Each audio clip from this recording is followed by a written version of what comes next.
iri dengan kehidupan orang lain. Kok kayaknya hidup orang lain tuh lebih enak, lebih gampang, lebih mudah daripada hidupku.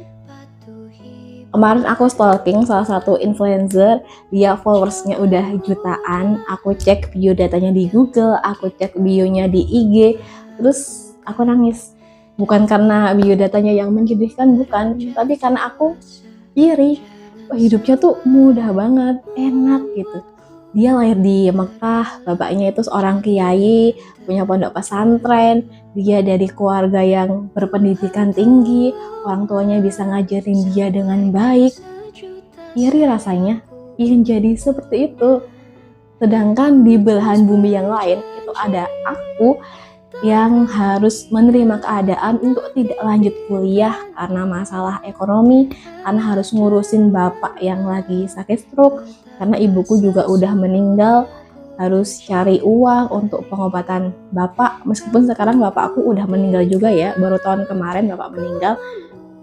Harus cari uang untuk ke pendidikan adik, harus cari uang untuk bertahan hidup. Seakan-akan belajar itu ya kalau ada waktu luang aja ya baca buku gitu, ada waktu luang baru baca buku gitu. Pingin ya bisa fokus belajar jadi orang pintar, itu pingin. Iri rasanya gitu. Aku nggak iri dengan orang yang punya tas harga miliaran, aku nggak iri, tapi aku iri dengan orang kok bisa belajar dengan fokus, dengan tenang, dengan mudahnya. Kok aku nggak bisa, kan aku juga pingin jadi orang pintar. Terus aku lihat beberapa fotonya dia sering baca kitab yang Arab gundul gitu.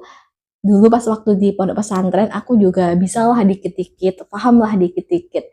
Karena udah 7 tahun aku lulus dari pondok pesantren dan udah nggak megang buku seperti itu lagi.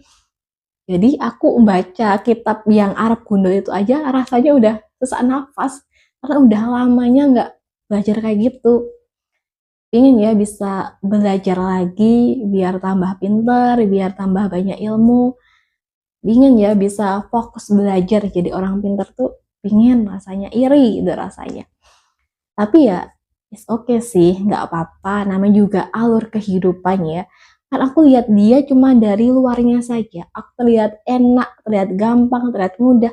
Kan aku nggak ngerasain jadi dia tuh gimana. Mungkin jadi dia juga sulit juga. Dia harus menanggung nama baik pondoknya.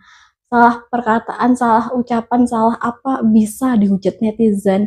Mungkin menurut Allah aku belum siap untuk itu.